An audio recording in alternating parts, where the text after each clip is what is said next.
everyone. I am Maggie Mitchell coming to you from quarantine for Red Hawk Spotlight with not only my neighbor and best friend, but senior middle blocker for the Montclair State women's volleyball team, Caitlin Lange. Thank you for joining us today, Kate. Of course. Thank you for having me. Of course. So obviously it's a very unprecedented time given what's going on in the world due to the coronavirus. Yes. And Montclair State has moved all of its classes online. It's your final semester of your college career. And luckily you got to finish your volleyball season. But Some of the spring sports athletes had their whole season canceled. Can you describe what that might have felt like for them? I honestly don't even want to imagine what it felt like because that's horrible, especially for the seniors. If I didn't get to finish my season, I know I would be heartbroken and just completely torn apart. Like, that's an awful feeling. It has to be. Yeah. Now, where are you now and how has life been at home for you so far?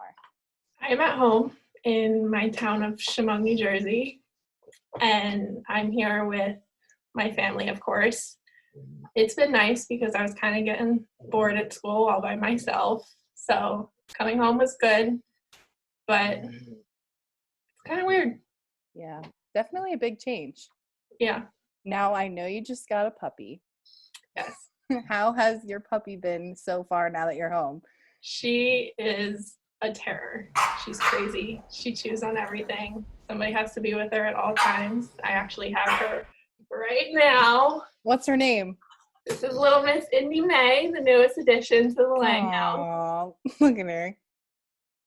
She probably loves that you're home now. Oh, yes. She's on everything. Now, how does it feel? How do you feel about transitioning to online learning? I have taken online classes in the past, so it wasn't that big of a deal for me, but it's definitely a bigger stressor having to do everything on my own and keep my time written down and get what I need to get done in a timely fashion. Do you have any classes online on Zoom? What we're using right now to do the interview? I do not. All my classes are on Canvas. Everything is papers, basically. My professors are recording their lectures and posting those recordings on there. And we take little quizzes and write papers and discussion boards mostly.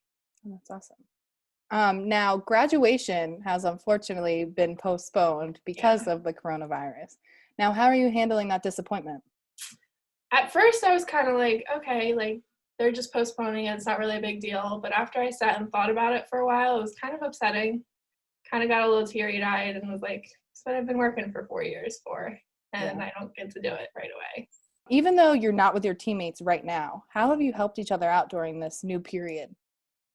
Not being together is definitely hard because we definitely thrive off of each other. We help each other out. We work together with everything, including school.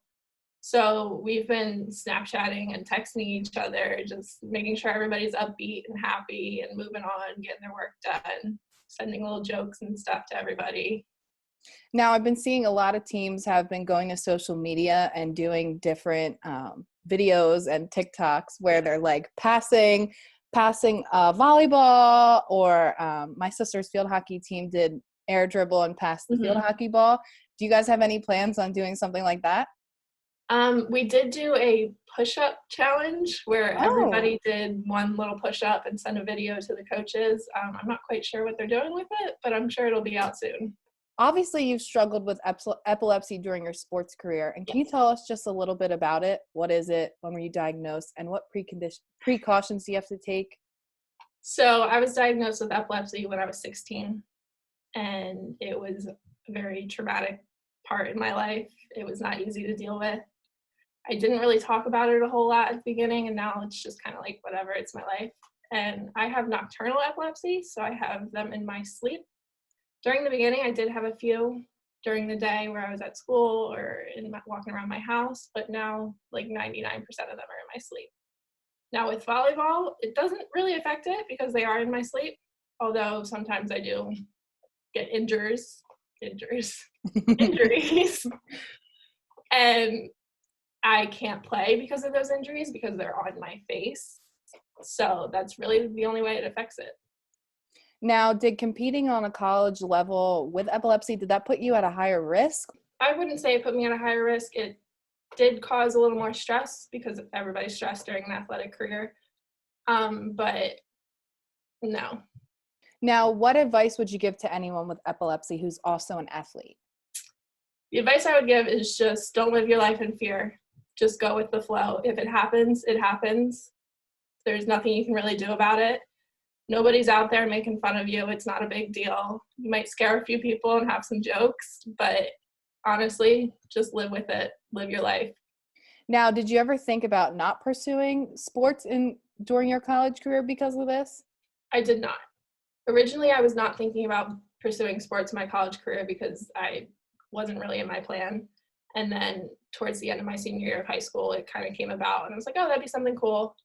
And immediately I was like, I have to do it. It has to be done. And volleyball was kind of my out gate, like to get out of the world for a little bit after I've had a seizure, after somebody has talked to me about it. So it kind of helped me a lot. And I just knew playing volleyball during college would help a lot emotionally. Now, let's take it back to the beginning. Tell us about how you started your career in volleyball. I started my career in volleyball in 8th grade. I wanted to find something new, something fun. 6 feet tall, so everybody wanted to know if I played basketball. I never have. So I started volleyball because you gotta be tall to play volleyball. Some people think anyway. And the moment I started it, I loved it. It was the best thing I've ever done. Now, did you play on teams growing up? I did. I went to a couple of clubs like over the summer when I was younger, just to like try it out and everything. I played on my high school team, and then I did play for a travel club during high school. Did you play any other sports? I know you said you didn't play basketball, but did you play any other sports growing up? Growing up, I played softball from the moment I could swing a bat. I played soccer from the moment I could run, and they just kind of went down the drain when volleyball came around. So let's look back at the start of your college career. Freshman year, you guys won the NJAC championship. How did that feel to win? Honestly, I was a freshman, so it was kind of like, it was very exciting. I had no doubt about that. It was awesome. It was great. It was an amazing experience. But I wasn't really into the volleyball thing yet because I was a freshman. So I'm sure it would have been a lot more exciting if we did it again when I was a little older, like in the career a little bit more. But it was amazing. It was a great start to the career. It was awesome to see everybody's reaction about it, and it was just amazing.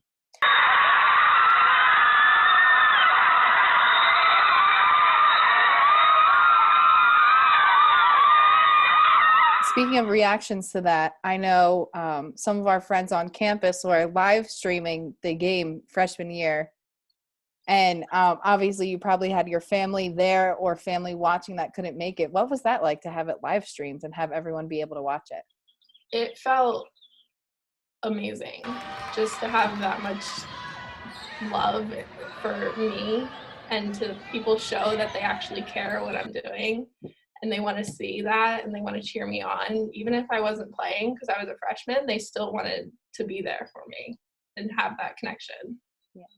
Now, did that win motivate you going into your sophomore year season? Oh, absolutely. It was the greatest motivator. Sophomore year, we tried our best. We worked so hard. We made so many improvements, and it really pushed the entire team, not only me.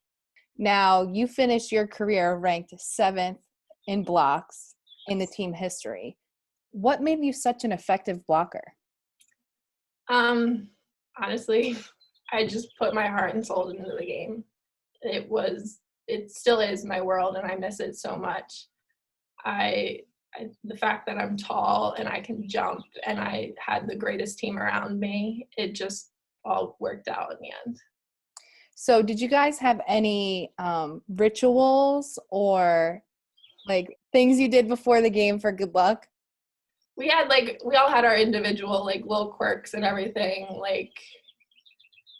Down in the locker room, we would sing and jump around, and after warm-ups and everything, we came down, we put our jerseys on, we would bang on the lockers and sing and give everybody high fives and everything, and it was a great time. So obviously your last season as a senior was in the fall. So what were some takeaways and memories from your final season? The final season, we just kind of the group of seniors we have, there was 4 of us. We were very close, obviously, because we've been there since freshman year. And we just tried to have fun with it. We did our best. We tried our best. We worked so hard because obviously we wanted that one last chance to get the NJAC. And we just had so much fun.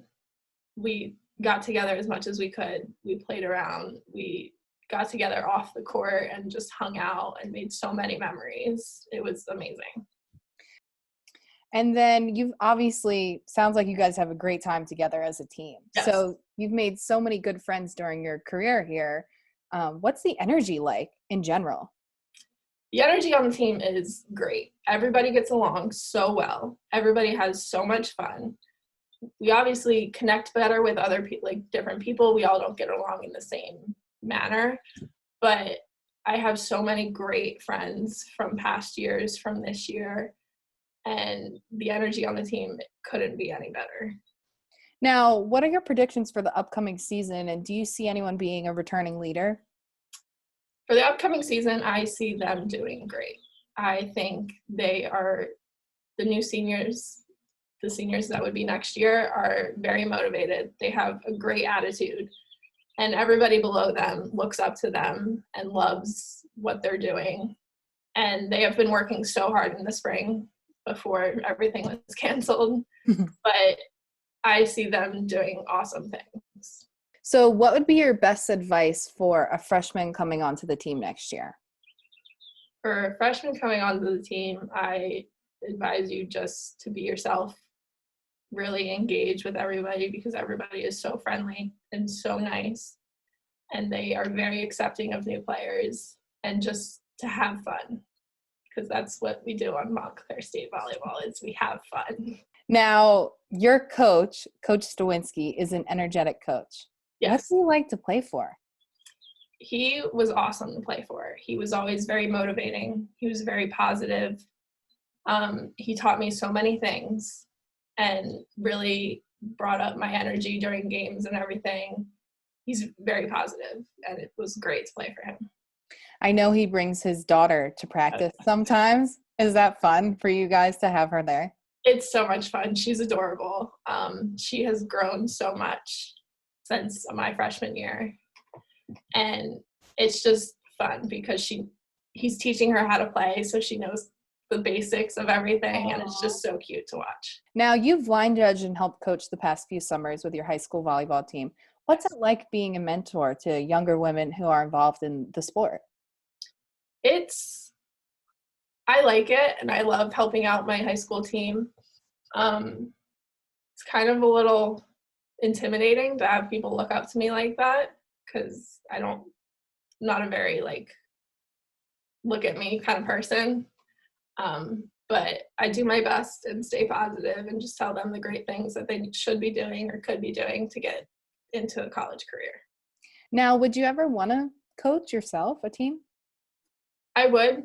I think it would be great. I would probably want to coach the younger people, not the older ones. I think it'd be fun to teach the basics to people and everything, and just see the love spark for the sport.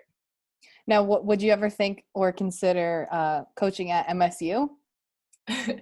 Although it would be great, and I love MSU, the volleyball program is amazing. The athletic department is fantastic. I don't really see that in my future. Last and final question. What are your plans after graduating from Montclair, which hopefully happens soon? Even though it's been postponed, you're still graduating in May. Yes. My plans after graduating are just kind of take a step back and relax a little bit.